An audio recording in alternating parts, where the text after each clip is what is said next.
Assalamualaikum warahmatullahi wabarakatuh. Perkenalkan, nama saya Rahmatul Alamin dengan NIM 522424042. Pada kali ini saya akan menyampaikan materi yang berkaitan dengan integrasi nasional dan memberikan satu studi kasus tentang tantangan dalam integrasi nasional. Integrasi nasional sendiri adalah proses penyatuan berbagai kelompok masyarakat dengan latar belakang berbeda seperti suku, budaya, agama, dan wilayah untuk menjadi satu kesatuan identitas nasional yang utuh.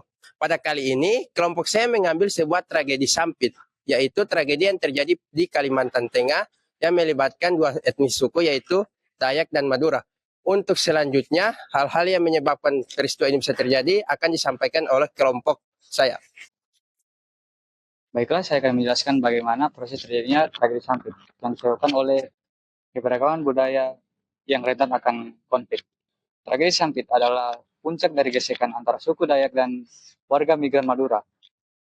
Hal ini menjelaskan bagaimana tantangan heterogenitas atau keberagaman masyarakat yang menjadi sangat rapuh.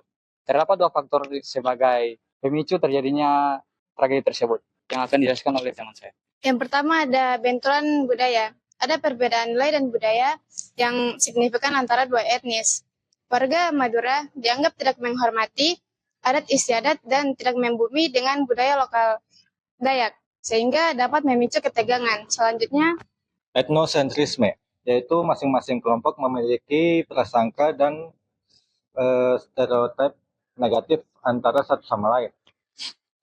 Suku Madura dianggap sering membuat onar dan sering melakukan kekerasan, serta suku Dayak dianggap sering melakukan keterbelakangan. Sikap superioritas ini yang menjadi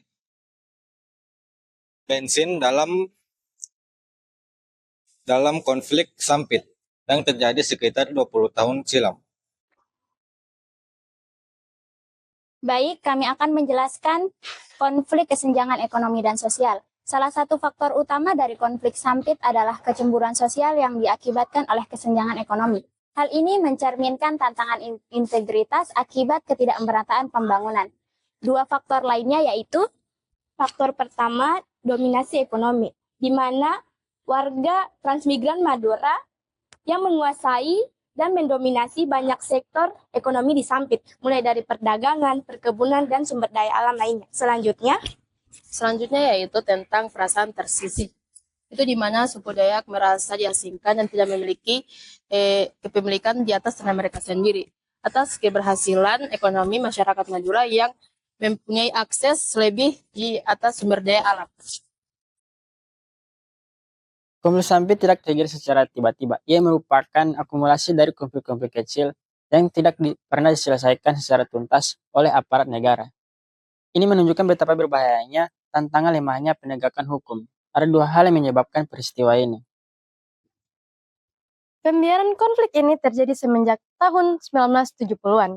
Ini sudah sering terjadi karena insiden kekerasan individual antara oknum kedua etnis, seperti perkelahian, penganiayaan, bahkan pembunuhan, namun tidak diusut secara tuntas dan tidak diselesaikan secara adil. Akumulasi ketidakadilan ini yang membuat masyarakat kehilangan kepercayaannya kepada aparat hukum. Sehingga ketika konflik besar terjadi, mereka lebih memilih hukum rimba dan menyelesaikannya secara kekerasan massal. Untuk mencegah seperti tragedi Sampit agar tidak terulang, kita harus memperkuat, yang pertama, perkuat dialog dan interaksi budaya, yang kedua, wujudkan keadilan ekonomi, yang ketiga, tegakkan hukum tanpa pandang bulu.